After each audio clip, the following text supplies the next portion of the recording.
I want to go skeet shooting. I want to go fishing. I want to go to Colorado.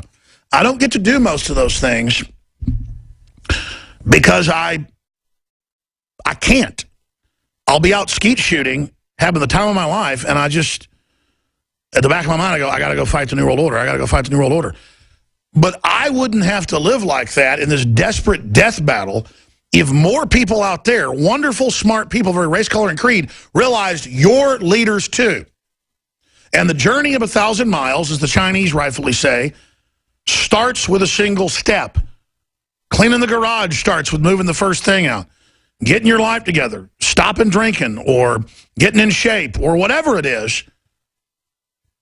Getting your grades up. Whatever the case is, reforming the police. It all starts by first taking action. And then on the journey, you'll learn it's really the destination.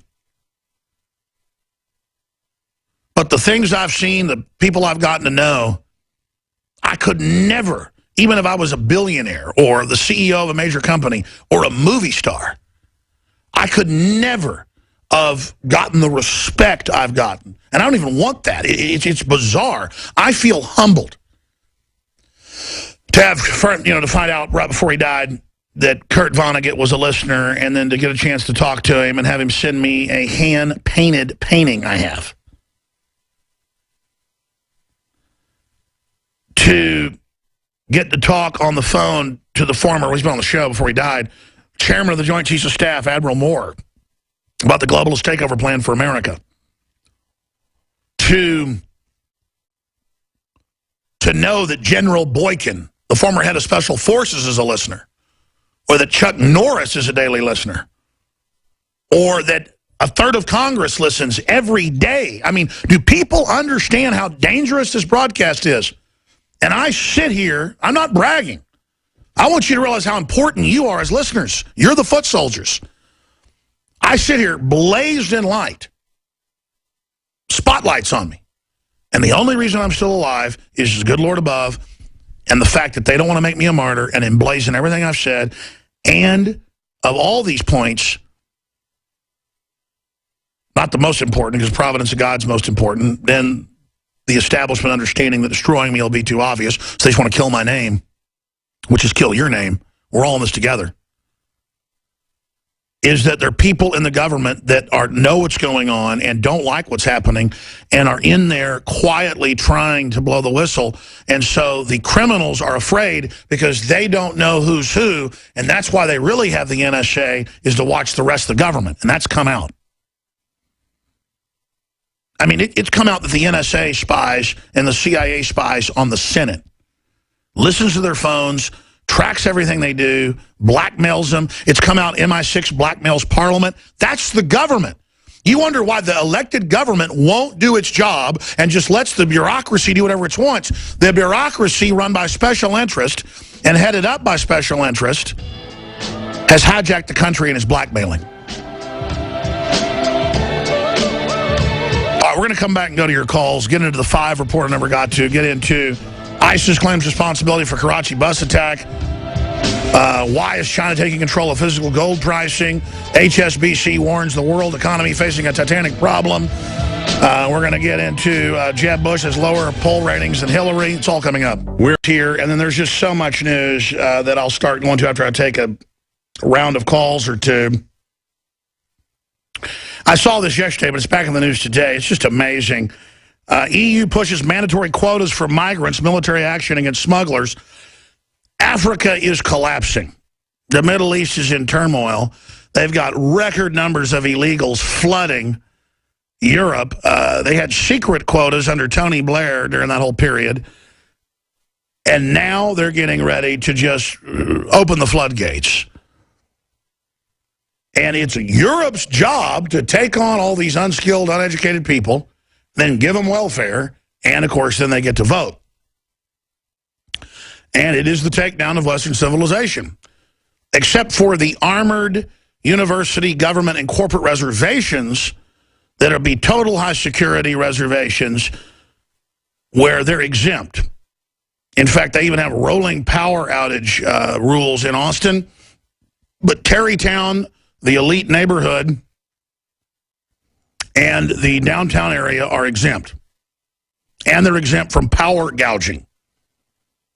And they even have all these secret security plans for the elite in this city. That's why a lot of elite are moving here. But other cities have it as well. I mean, it just never ends. And if you live in one of those sectors, it's bizarre. So I've talked to folks, you just get left alone if you actually live there. I mean, we're not in Kansas anymore, boys and girls, and let me tell you. And if you're a globalist with your retina scan or your ID card or your chip, just like Rockefeller told Russo, it's kiss my you-know-what's what he called it, to the cops and everybody else.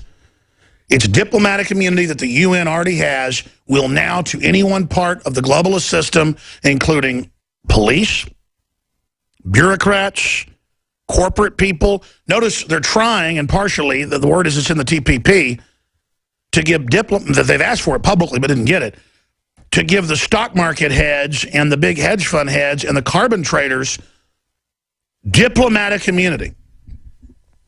Now, they'll still burn cops here and there as a snack. But in the future, if you've been federalized, you're going to be above the law. And actually, even USA Today wrote an article 2 weeks ago saying federalizing police is the worst thing we can do. But Al Sharpton admits that's the plan. And again, we're right basically on everything. I've been telling you for the last few years, they want to federalize police. They're financing people to riot. They're funding it. George Soros, it all comes out. Because I saw the signs, looked at the names of the groups. They're all Soros. And let me tell you what liars they are. I've had not once but twice. I'm not going to tell both stories. I had the head writer, not the head person who works for the White House, but the head writer call me. It's the editor a few years ago.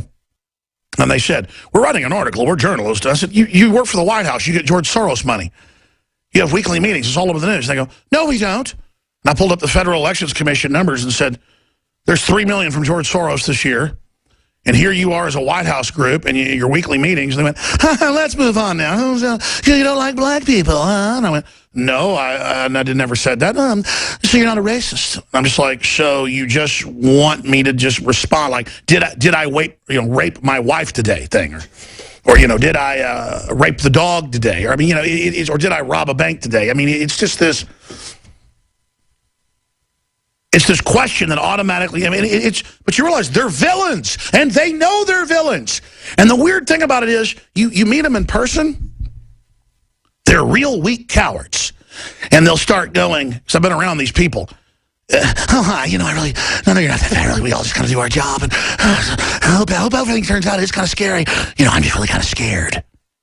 I've had military officers, police chiefs, and others who aren't that slimy, but they go, listen, a lot of us know you're right, but it's dangerous where this is all going, and some of us want to be on the right side of this when it comes down, so we're just waiting to see what happens.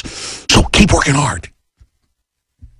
I mean, it's beyond a James Bond movie, folks. You're living in a 21st century corporate takeover war. I just got chills. And I'm normal, folks. It's normal when you're going under secret treaty. It's normal when they're coming after your kids and your guns. It's normal when they're trying to force inoculate. It's normal when they're trying to force fluoride in your water. It's normal when you're under tyranny to get upset and say no. I'm going to go to Chris, Ed, Stigma, James, and Ron and others here in a moment. Let's go ahead and start going to your phone calls. Chris in New York, then Ed. For those that just joined us, bombshell video at Infowars.com of the military training in South Carolina to basically take on citizens with the police and go door to door in roundup and gun confiscation. And then we've got the head of Jade Helm on record admitting they're doing a domestic takeover operation. He admitted this 2 years ago and then 4 years ago in public documents. So that's on Infowars.com. It's just really scary. But the fact that it's scary is that at least we know can force a public debate about it. The military doesn't want to be part of this. We have to give them the political cover like we did on Syria so they can say no and have that argument and not be the only ones standing up. We need more people to speak out. Chuck Norris has come out against Jade Helm. We need Chuck Norris to come out and give speeches. We need American icons like that to join the Governor Abbott and others. I mean, now's the time. We're going to lose everything if we don't all put out a maximum effort. Again, it's Twilight Zone. I'm on air saying, Chuck Norris, we need you. Help me, Obi-Wan. I mean, it is just bizarre. It's bizarre. Pinch me. When do I wake up? Chris in New York, you're on the air. Welcome. Thank you, Alex. I want to talk about, although you already talked about pretty much all the points, but that guy that was taking the phone calls in regards to the Jay Helm situation, he said that the trainings are for anywhere in the world. That could be the U.S. Also, he said that he's going to have military portraying as civilians. Now, when he says that, and you add the training that they had on sovereign citizens, and also all these George Soros Nazi-funded groups like Black Lives Matters and the other one, I forgot the names, I see that as agents provocateur. Of course. Exactly. They're coming in with a solution to the riots while stirring the riots up with the other hand.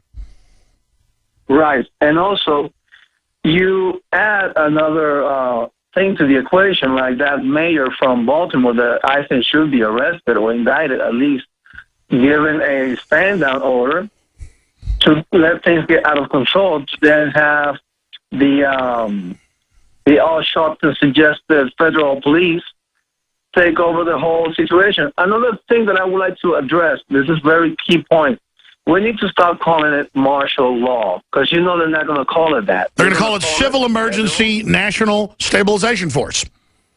Exactly. Federal emergency. That's it.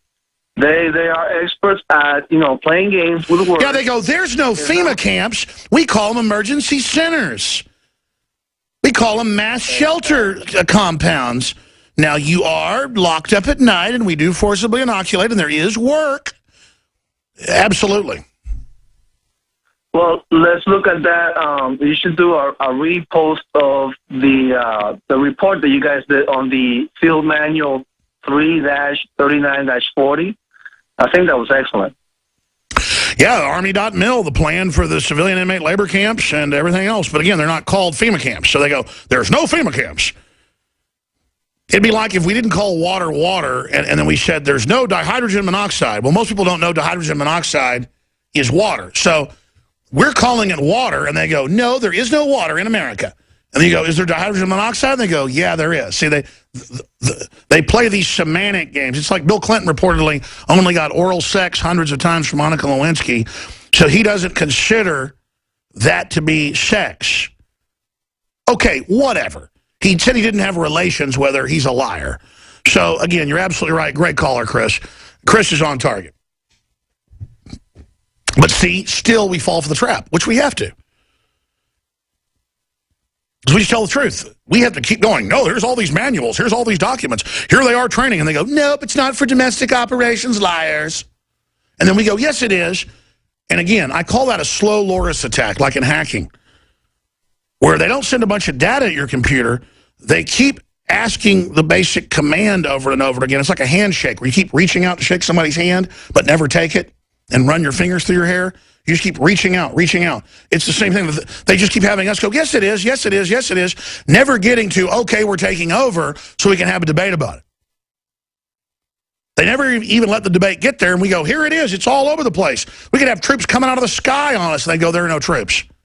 That's a military tactic from before World War I, where you're overrunning people, and you've got people on loudspeakers saying, this is not an assault. In Mars Attacks, they lampoon it as a joke. The aliens are landing in Las Vegas. They're killing everybody with their ray guns. And they say, don't run, we are your friends. And even though people see other people getting shot, disintegrated, they stop and get killed. And then the aliens laugh. That's what's going on. There is no NSA. The fluoride's good for you. The vaccines are good for you. There is no open borders. There is no world government. There is no, don't run, we are your friends. In fact, we had an outro. Instead of saying, we're on the march, the empire's on the run, it was, don't run, we're your friends.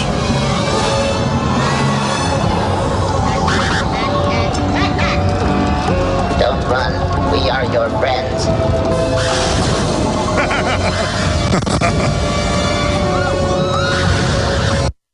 that's all they